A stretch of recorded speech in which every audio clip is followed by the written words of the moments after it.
Madame, Monsieur, bonsoir. Bienvenue dans ce journal à la une de l'actualité. Il était porteur d'un message du président Mohamed Bazoum à son homologue ivoirien Alassane Ouattara. Le président de la République a reçu le ministre d'État, ministre des Affaires étrangères du Niger. Une rencontre qui s'inscrit dans le cadre des consultations entre les deux dirigeants. Une visite à quelques jours du sommet de la CEDEAO qui se tient ce dimanche au Nigeria. Le chef de l'État a présidé une réunion du Conseil national de sécurité. La situation sécuritaire globale au cœur de la rencontre. De bons résultats sont enregistrés ces derniers jours au niveau de la santé. Il ressort que le nombre de cas de Covid-19 est en baisse. Le taux de guérison a atteint les 99%. 1300 milliards de francs CFA, c'est la déperdition en 2019 liée à la corruption en Côte d'Ivoire. La lutte va s'intensifier dans les mois à venir, prévient le ministre de la promotion de la bonne gouvernance. C'était ce jeudi à l'occasion de la célébration de la journée internationale de lutte contre la corruption. Zoro Epifane Balo appelle à l'implication de tous. Et puis à suivre dans ce journal le dossier Inter, plus de 9000 ex-migrants ivoiriens ont pu regagner la Côte d'Ivoire. Ils disent non à l'immigration irrégulière.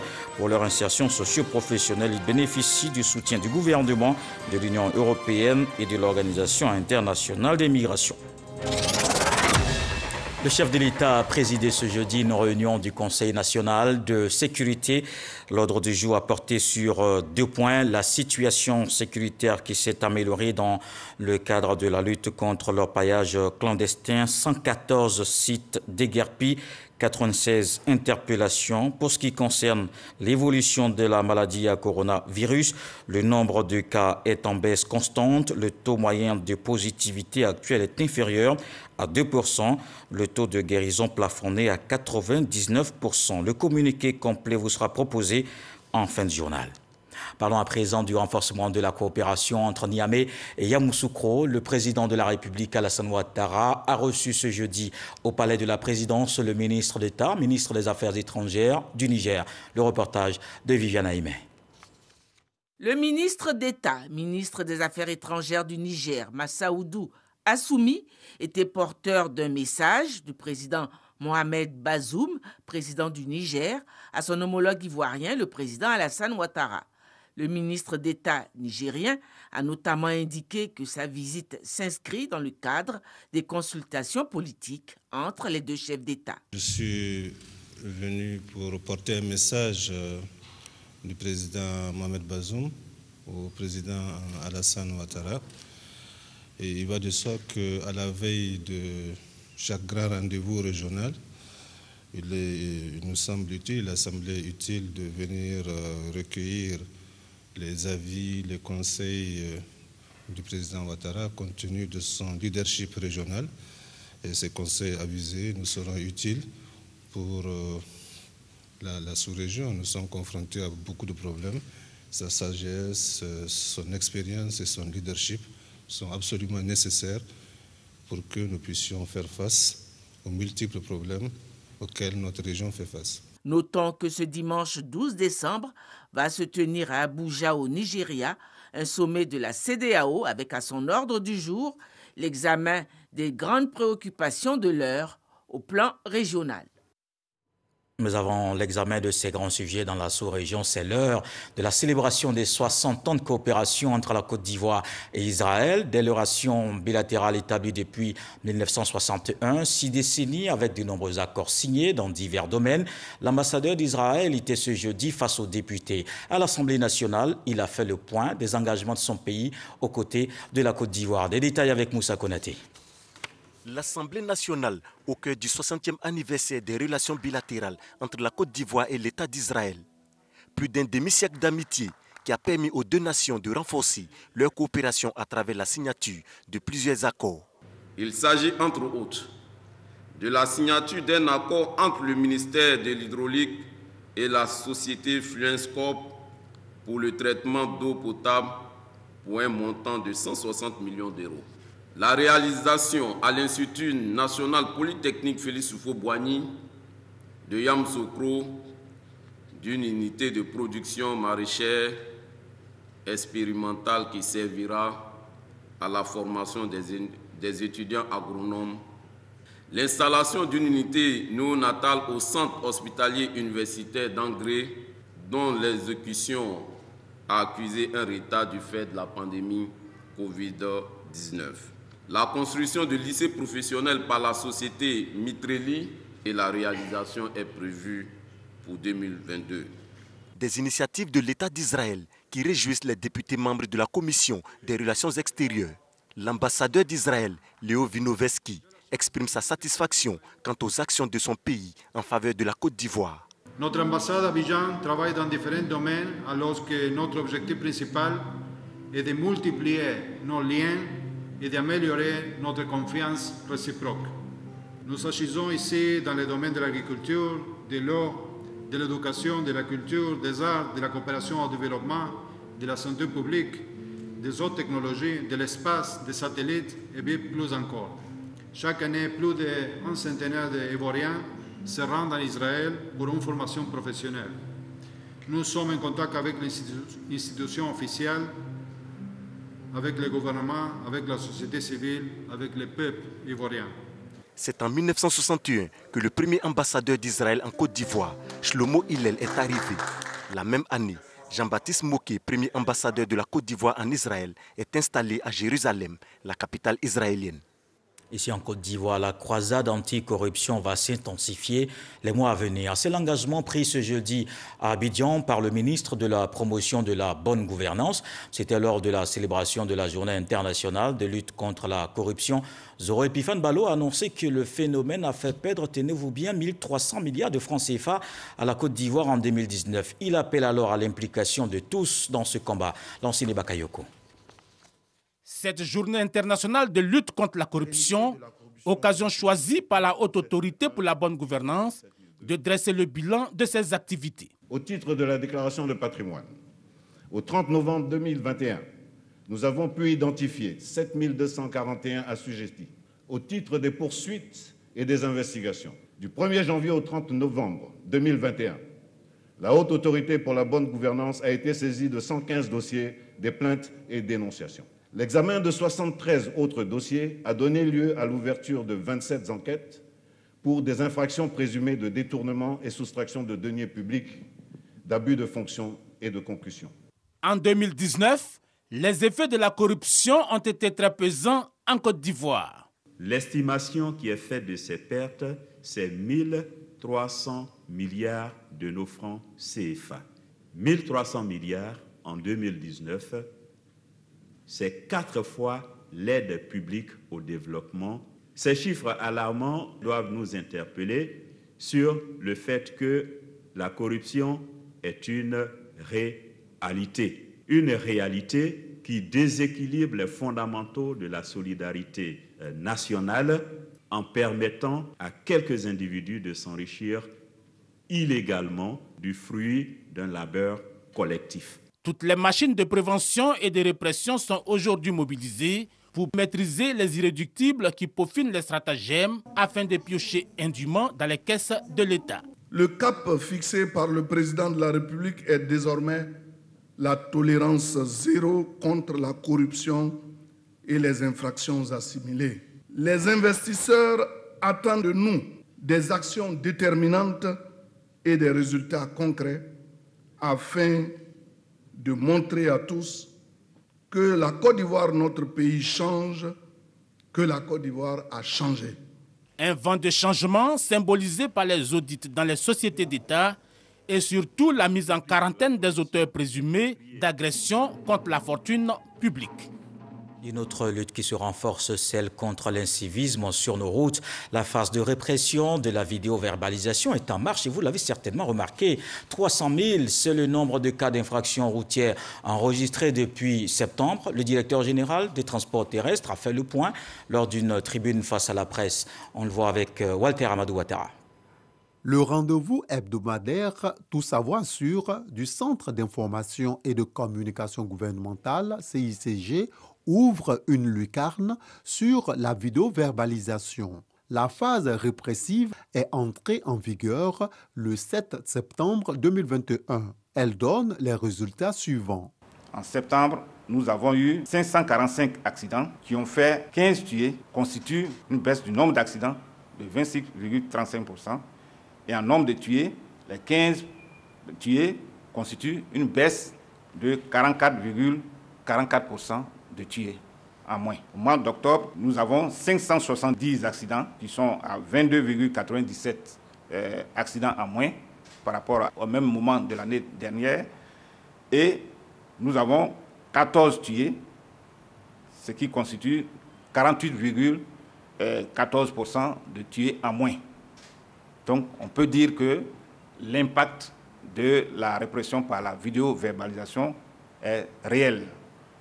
Sur les 300 000 cas d'infractions routières enregistrés, le taux de règlement est de 80%. Le coût minimum de l'infraction est de 2 000 francs CFA. C'est le propriétaire qui se trouve inscrit sur la carte grise, c'est-à-dire sur le certificat d'immatriculation, qui est donc notifié. Pour payer, on se rend directement dans un centre de gestion intégré où on présente donc la notification qui nous a été faite et donc on paye directement dans les caisses du centre de gestion intégré. Ou alors, on paye par mobile money. Vous appelez le 1302, vous expliquez la préoccupation qui est la vôtre et on vous donnera les conseils utiles pour régler votre problème. L'invité du jour annonce que la vidéo-verbalisation sera progressivement déployée à l'intérieur du pays. Et pour renforcer ce vaste élan sécuritaire des biens et des personnes, le programme des Nations Unies en Côte d'Ivoire apporte aux côtés de la Côte d'Ivoire. Le PNUD offre des ambulances, motos et du matériel informatique au ministère de l'Intérieur et de la Sécurité, un soutien qui vise à renforcer les capacités des acteurs sur le terrain. Abou Sanogo. Le PNUD, le Programme des Nations Unies pour le développement, apporte son appui au ministère de l'Intérieur et de la Sécurité. Des équipements constitués de matériel roulant et de matériel informatique réceptionnés par le ministre de l'Intérieur et de la Sécurité, Vagondo Diomandé, pour renforcer les capacités des directions opérationnelles du département ministériel dont il a la charge. À travers ce geste, le PNUD, dans son rôle de partenaire technique de la Côte d'Ivoire, veut saluer les efforts que le gouvernement ivoirien ne cesse de consentir pour relever les défis sécuritaires. En témoigne l'amélioration de l'indice de sécurité, qui est passé de 6,8 en 2012 pour arriver à 1,6 à fin septembre 2021. C'est un progrès remarquable qui mérite d'être relevé et nous vous félicitons. Le PNUD ne ménagera aucun effort pour continuer à appuyer le gouvernement dans ses efforts pour l'amélioration de la gouvernance sécuritaire et le renforcement de l'état de droit dans le pays. Le ministre de l'Intérieur et de la Sécurité, Vagondo Diomandé, a exprimé la gratitude du chef de l'État, Alassane Ouattara, et du gouvernement au PNUD dans sa mission d'accompagnement de la Côte d'Ivoire. Ce don vient à point nommé pour combler plusieurs besoins exprimés par les services du cabinet et ceux de l'administration centrale et des services déconcentrés, sans oublier la société civile. C'est pourquoi, au nom du président de la République, Son Excellence M. Alassane Ouattara, et au nom du gouvernement, je voudrais vous dire merci. Ces équipements sont constitués de 100 motos tout-terrain, d'un véhicule de type 4x4, de 8 ambulances, de 120 ordinateurs, de 120 imprimantes, de 1250 lampes solaires et des drones. Ouverture hier de Archibat, le rendez-vous du secteur de l'immobilier et de l'habitat. L'édition 2021 est la 8e de cette biennale. C'était en présence du ministre de la Construction, du Logement et de l'Urbanisme, Bruno Nabadie-Koné. Durant 4 jours, les professionnels de l'immobilier, les bureaux d'études et les banques vont réfléchir sur les problématiques liées au développement des villes. C'est un reportage de Cheikh Koné. Par cette coupure de ruban, le ministre Bruno Nabadie-Koné ouvre officiellement les portes du célèbre Salon de l'architecture et du bâtiment, Archibat. À cette 8e édition, les professionnels et acteurs du cadre bâti ont décidé de repenser et replacer la ville au cœur des enjeux du moment. D'où le thème principal, la fabrique de la ville aux professionnels. Il ne s'agira pas seulement de débattre, mais de trouver des pistes de solutions à apporter au gouvernement. Il s'agira de porter un regard nouveau sur la ville de demain et la pratique professionnelle dans la transformation de nos cités. L'habitat, l'emploi, la santé, la sécurité, la mobilité urbaine constituent des défis dans la mutation et la transformation des villes. C'est pourquoi au niveau du gouvernement ivoirien, comme l'a expliqué le ministre de la Construction, La vision de l'État consiste à donner la priorité à une urbanisation harmonieuse des villes du pays. Notre ambition est de favoriser un développement plus harmonieux de nos territoires autour de la ville, de veiller à la sauvegarde et à la valorisation de l'environnement, ainsi qu'à la préservation et développement des fonctionnalités minimales. Pour parvenir à cette vision, il faut doter les villes d'instruments de planification modernes et adaptés. À ce niveau, nous avons pu doter les districts d'Abidjan et de Yamoussoukro de schémas directeurs d'urbanisme. Nous avons également pu doter l'ensemble des villes ayant le statut de chef-lieu de région de plans d'urbanisme directeur. Il s'agit donc de 32 villes. Après la cérémonie officielle d'ouverture, le ministre de la Construction a visité l'ensemble des 150 exposants repartis sur 3 pavillons. Moment saisi par ses participants pour exprimer leurs attentes. Archibat, c'est le salon de l'immobilier aussi. C'est le grand rendez-vous de tous ces professionnels dans le domaine de l'architecture du bâtiment. Et nous sommes avec nos produits, nos maisons, nos offres que nous lançons pour 2022 et celles qui sont actuellement en cours. Notre participation à Archibat commence à permettre à notre entreprise de pouvoir prendre une part du marché des couvertures de toiture. Vraiment qu'on a des opportunités ici parce qu'on rencontre énormément de personnes qui viennent dans différentes branches et différents domaines également. Et on arrive vraiment à leur expliquer ce qu'on fait dans notre domaine d'activité. Et voilà, on arrive plutôt bien à s'intégrer. C'est ce qu'on aime beaucoup à Archibat. Archibat 2021 referme ses portes ce samedi 11 décembre. Environ 20 000 visiteurs sont attendus. On s'arrête sur cette autre problématique d'actualité. Arrivée sur les côtes européennes en passant par la mer Méditerranée. Un phénomène dangereux qui continue avec des pays africains comme lieu de transit. Une aventure périlleuse avec son lot de morts. Des jeunes Ivoiriens ont décidé de revenir en Côte d'Ivoire pour s'insérer dans le tissu socio-économique. L'Organisation internationale pour la migration, l'Union européenne, le gouvernement ivoirien les accompagnent. Plus de 9 000 ex-migrants ont pu regagner le pays de 2017 à ce jour. Immigration clandestine après la désillusion, la réinsertion. C'est le dossier Inter avec Laure Goretti et Michel Digré.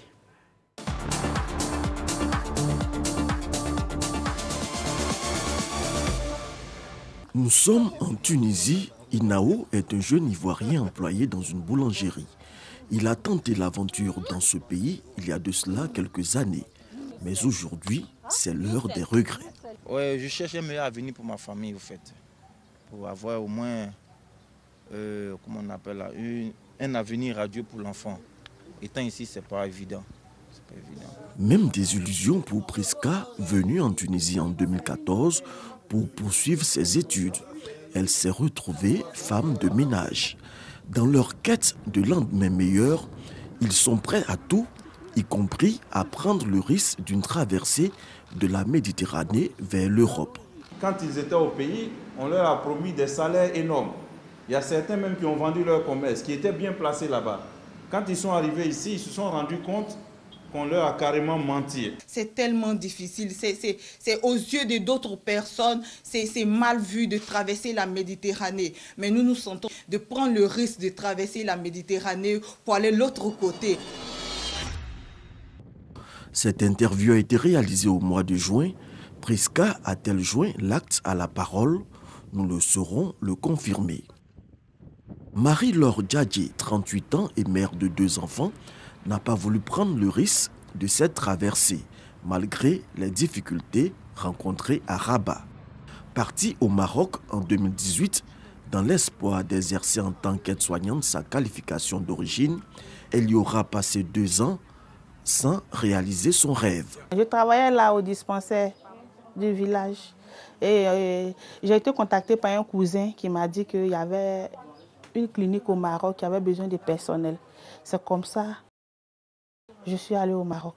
Et quand je suis arrivée, je me suis dans une maison à faire le ménage et à garder une personne âgée. Finalement, Marie-Laure contacte les services de l'Organisation internationale de la migration de Casa pour un retour dans son pays, la Côte d'Ivoire. Quand je suis allée les voir, ils m'ont demandé si j'avais un logement, que si j'arrivais à payer ma maison. J'ai dit oui, qu'à ce niveau, je n'avais pas de problème. Voilà, mais Chaque semaine, ils nous envoyaient des vivres. On recevait des vivres de leur part. Et puis, ils m'ont fait suivre une formation. Je n'étais pas la seule. On a suivi une formation. Et après ça, ils nous ont payé le billet. On nous a remis le billet et puis on est rentré. Dès son arrivée, elle bénéficiera d'un financement de 950 000 francs CFA pour ouvrir ce salon de coiffure dans la commune d'Anyama qu'elle tient avec 2 employés. Quand je suis arrivée, ils m'ont donné de l'argent de poche, 100 000.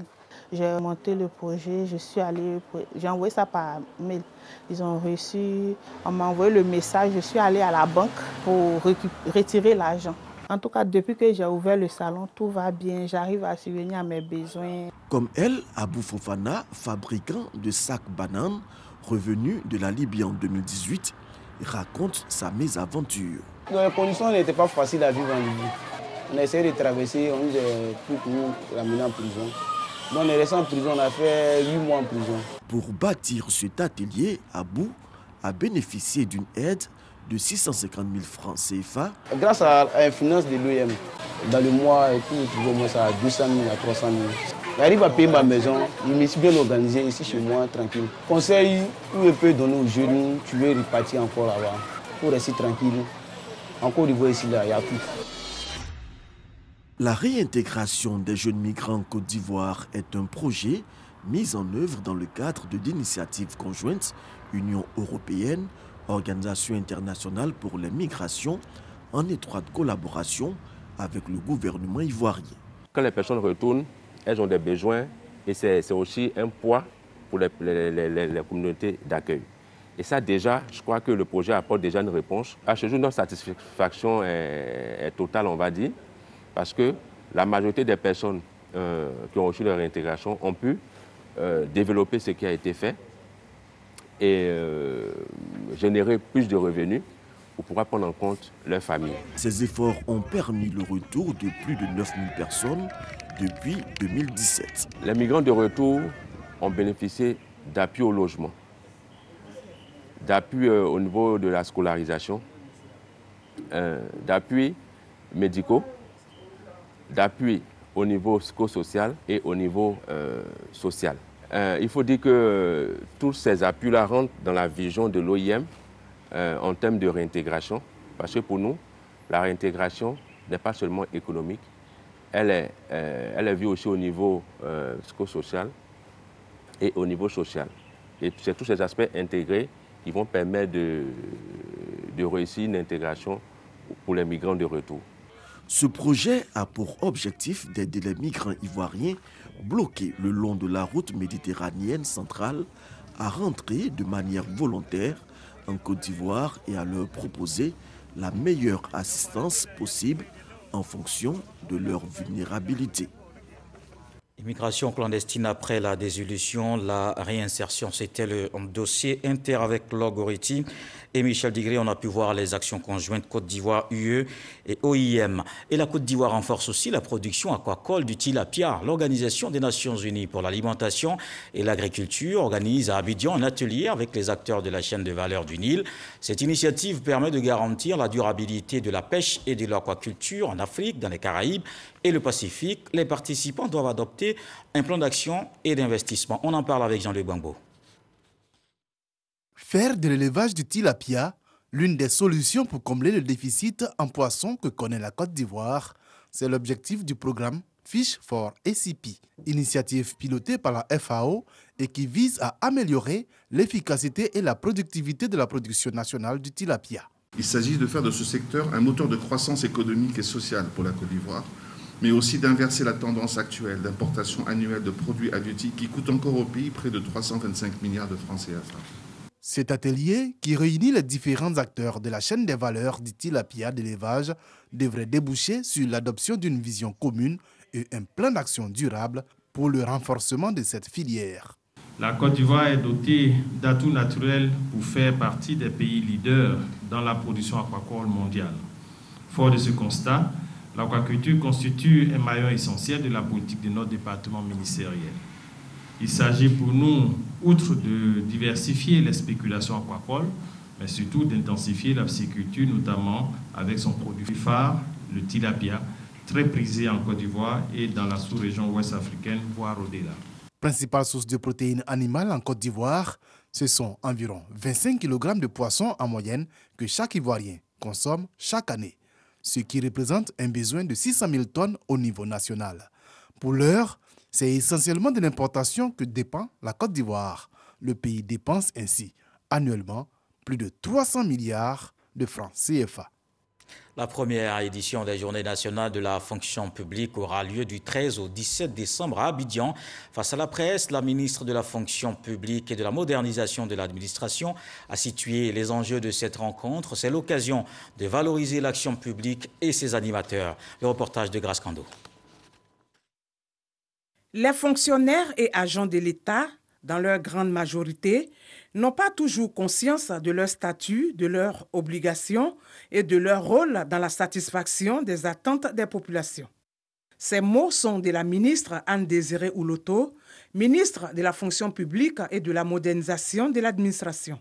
Pour changer cette perception, des journées de la fonction publique dénommées JFP seront organisées du 13 au 17 décembre prochain à Abidjan. Ces journées ont pour objectif de célébrer l'action publique, de revaloriser et de remobiliser les fonctionnaires et agents de l'État en vue du renforcement de leur engagement dans la mise en œuvre efficace et réussie du programme du gouvernement.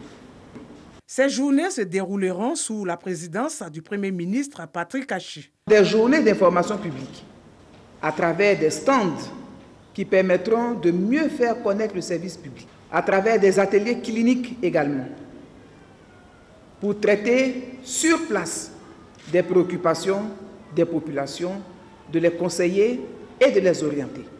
Nous aurons également des panels de haut niveau. Autre temps fort de ces journées, le baptême des 54 et 55e promotions de l'École nationale d'administration ENA et des cérémonies éclatées de décoration dans l'ordre du mérite de la fonction publique de plus de 500 fonctionnaires et agents de l'État reconnus méritants par leurs supérieurs hiérarchiques. On s'intéresse aussi à la lutte contre la Covid-19, une pandémie qui reste encore active dans le pays.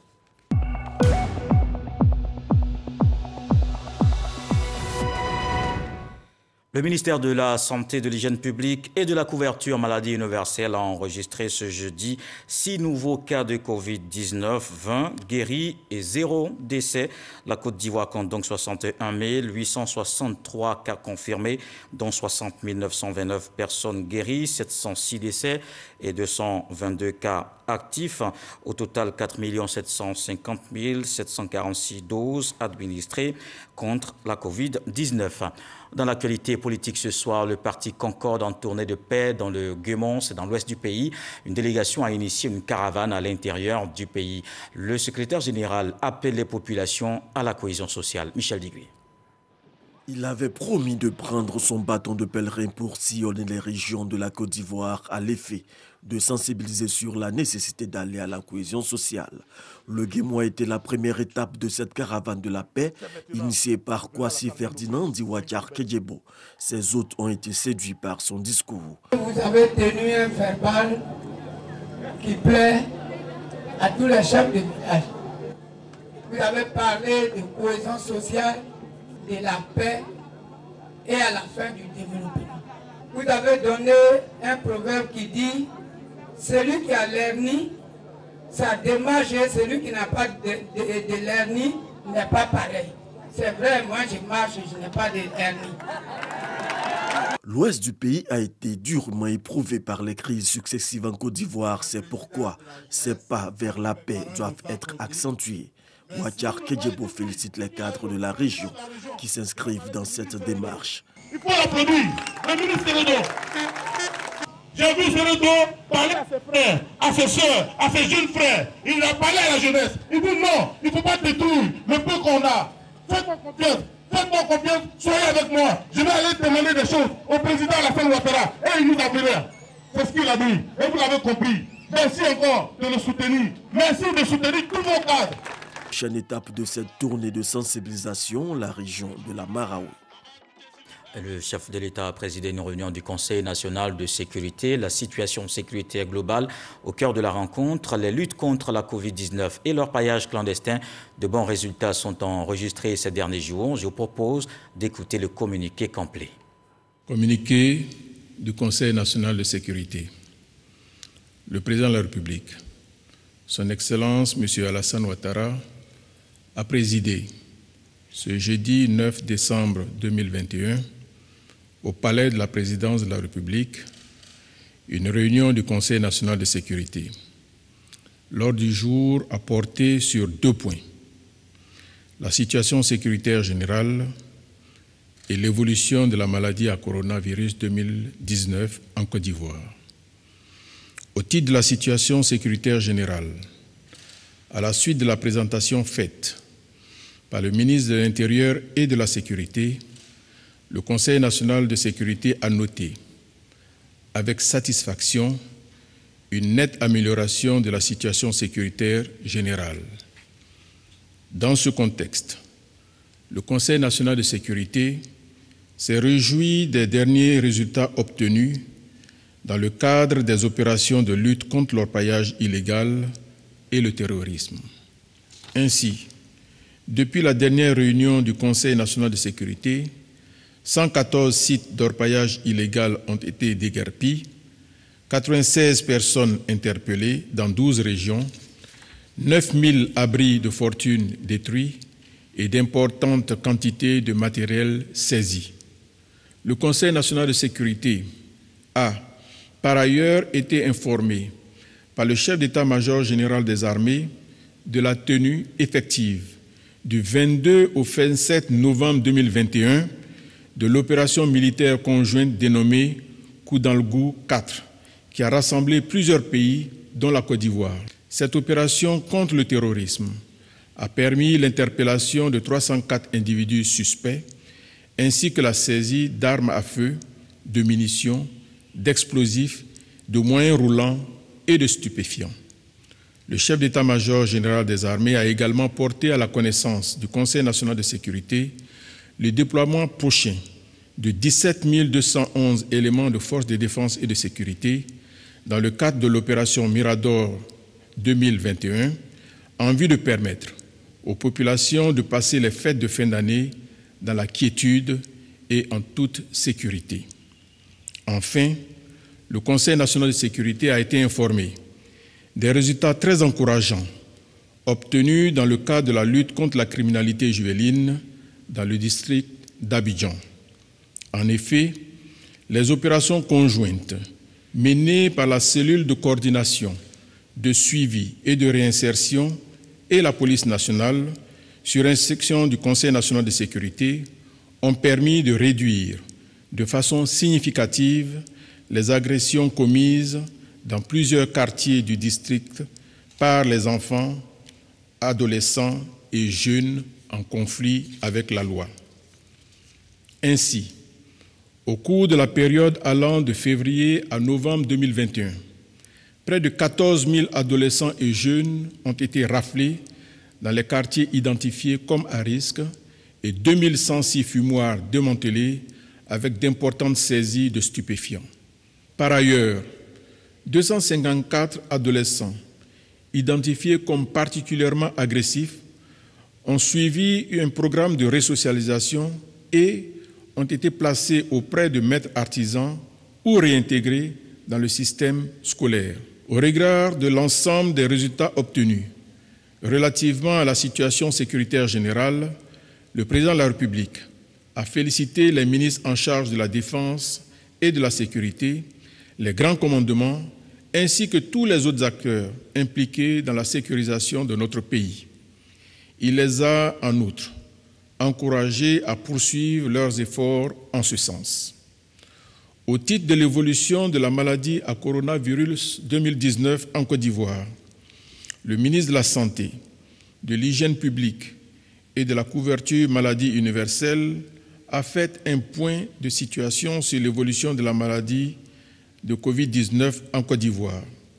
Ainsi, à la date du mercredi 8 décembre 2021, la Côte d'Ivoire dénombrait 61 857 cas confirmés de Covid-19, dont 60 909 guéris, 706 décès et 236 cas actifs. Depuis le mois d'août 2021, le nombre de nouveaux cas de Covid-19 enregistrés dans le pays est en constante baisse avec 5 534 cas notifiés en août, 4 584 en septembre, 1044 en octobre et 427 en novembre. La moyenne du taux de positivité actuel est inférieure à 2%, bien en dessous du seuil d'alerte de 5%. Le taux de guérison avoisine les 99%, traduisant non seulement la qualité de la prise en charge par les professionnels de santé, mais également la précocité du diagnostic grâce à l'utilisation des tests rapides antigéniques. Le nombre de décès notifiés, touchant particulièrement les personnes vulnérables, est également en nette régression depuis le mois de septembre 2021. En effet, 183 cas de décès ont été enregistrés en septembre, 71 en octobre et 9 en novembre. Cette baisse du nombre de cas de décès est due à l'amélioration de la couverture vaccinale, notamment au sein des populations vulnérables. En effet, dans le district d'Abidjan, qui reste l'épicentre de la maladie avec 95% des cas diagnostiqués, 50% de la population cible a reçu la première dose et 27% les 2 doses prescrites. Le ministre en charge de la Santé a fait observer que le contexte sanitaire international, marqué par une augmentation significative des cas de Covid-19 en Europe et l'apparition du variant Omicron, ainsi que les importants mouvements de population attendus à l'occasion des fêtes de fin d'année, pourraient entraîner une résurgence de l'épidémie dans notre pays. Aussi, afin de parer à cette situation, le Conseil national de sécurité, après analyse, a décidé des mesures suivantes. La réduction de la validité des tests PCR à 48 heures, le renforcement des contrôles à l'aéroport international Félix Houphouët-Boigny par l'installation de laboratoires modulaires mobiles pour la réalisation de tests PCR et de cabines de désinfection.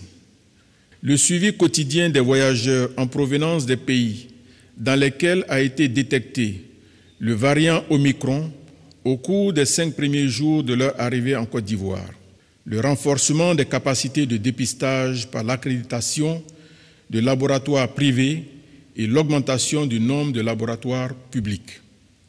Le président de la République, tout en félicitant le Premier ministre et le ministre en charge de la Santé pour les résultats très satisfaisants atteints dans le cadre de la lutte contre la Covid-19, les a encouragés à poursuivre et intensifier le programme de vaccination en cours ainsi que les actions de sensibilisation.